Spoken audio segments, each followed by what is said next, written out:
In this video, I'm going to share general tips and advice on how to set up your workstation with your computer, laptop, doesn't matter what you have at hand, to reduce the strain on your body so that you can avoid getting neck pain and shoulder pain and even back pain.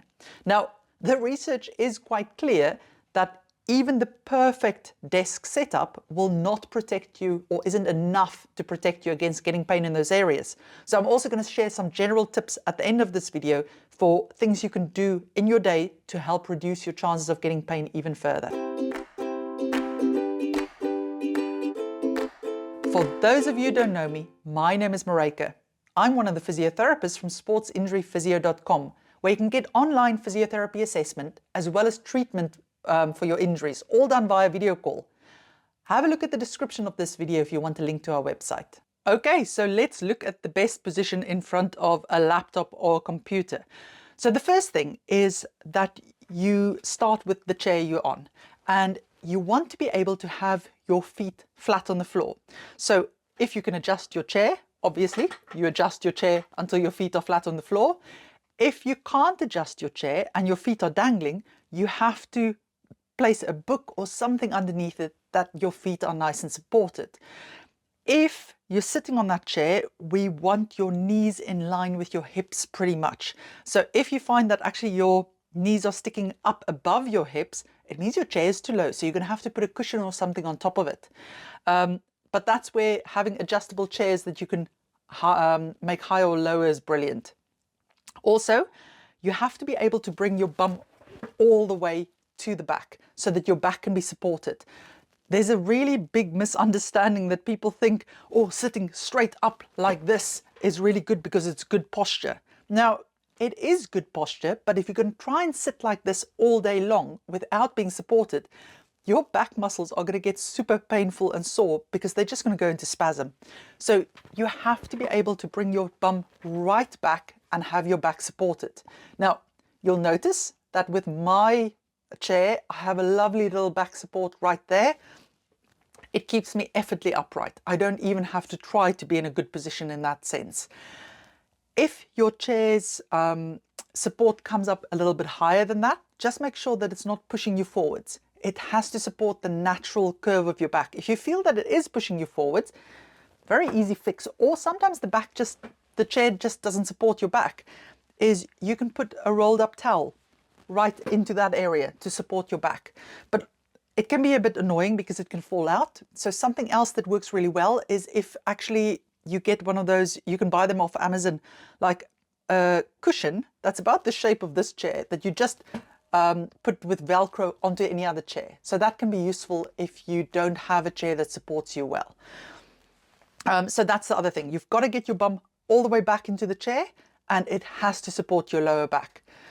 Now, then when you're in this position, check that you have at least a gap of that much behind your knees. If your knee is really squashing the back into the chair, that's not good because that's going to cut off your circulation, and it means the chair is actually too wide for you or too big for you. So you need a narrower chair that it doesn't do that.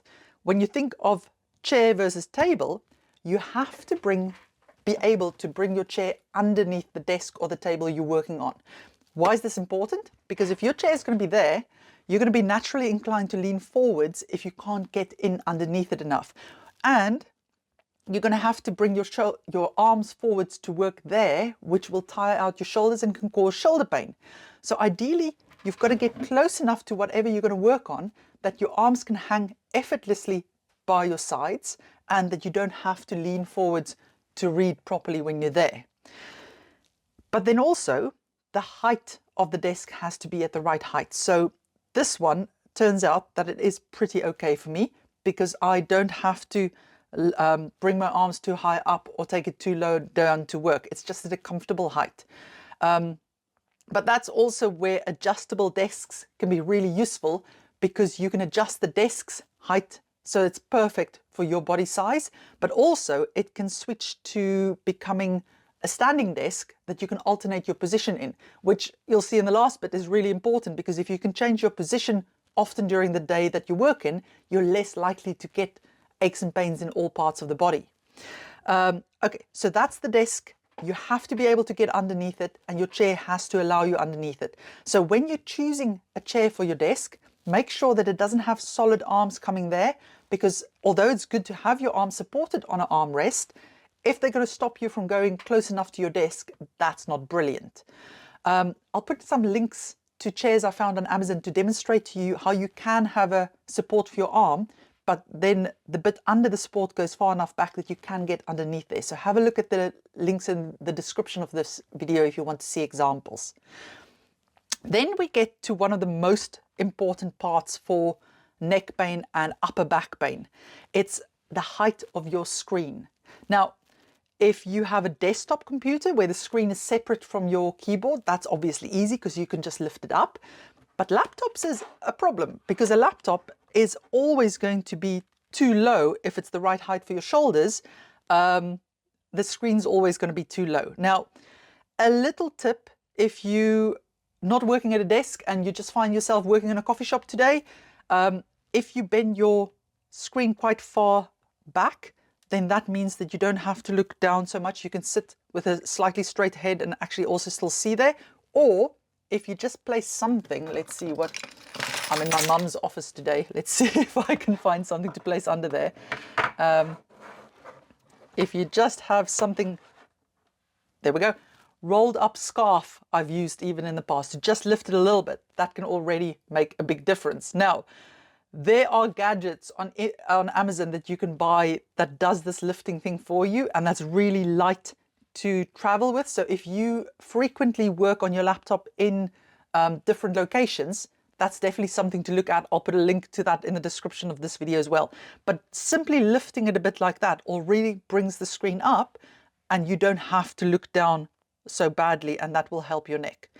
But since we're going to be working on it at home for a long period of time, we want a more permanent solution. Now, Mum has lots of lovely, thick medical books because she used to be a nurse, and they are perfect for lifting screens. Now, as you'll see, this is a little bit of a precarious fix, but once you've figured out the height you need, you can get a more permanent fixture for it. And again, you get lightweight things from Amazon that's really easy to apply to all type of laptops and that can easily be moved from place to place.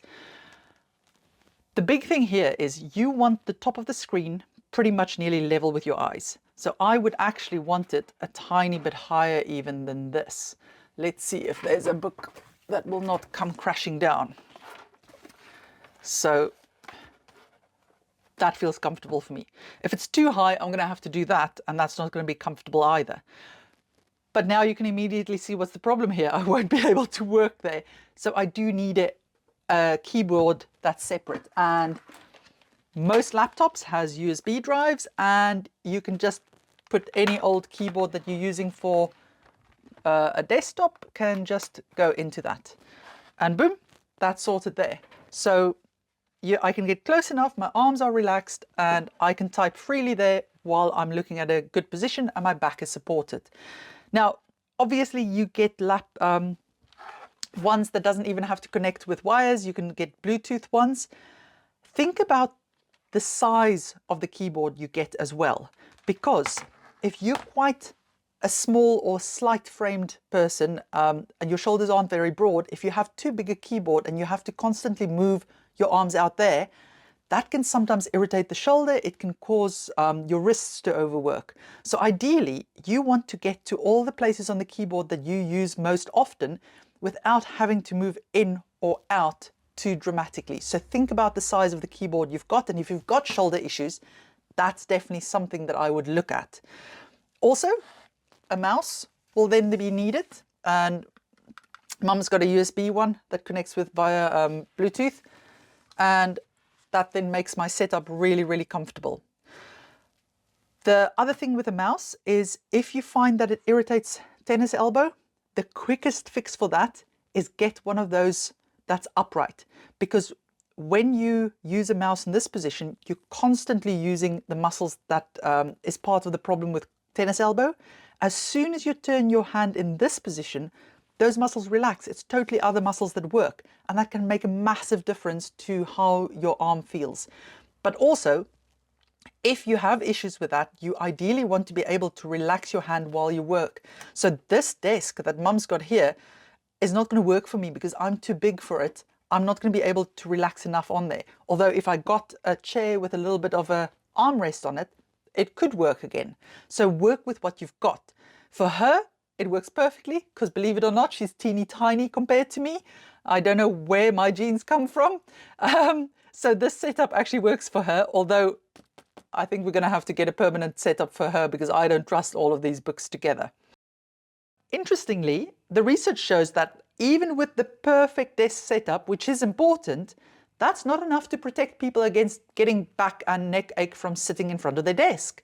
Now, what they found was it also matters how long you sit in a day, how often you take breaks, whether you take active breaks or not, so moving during your break, and whether you do sports and things outside of work, and whether you simply are in a good habit of changing your position throughout the work day a lot.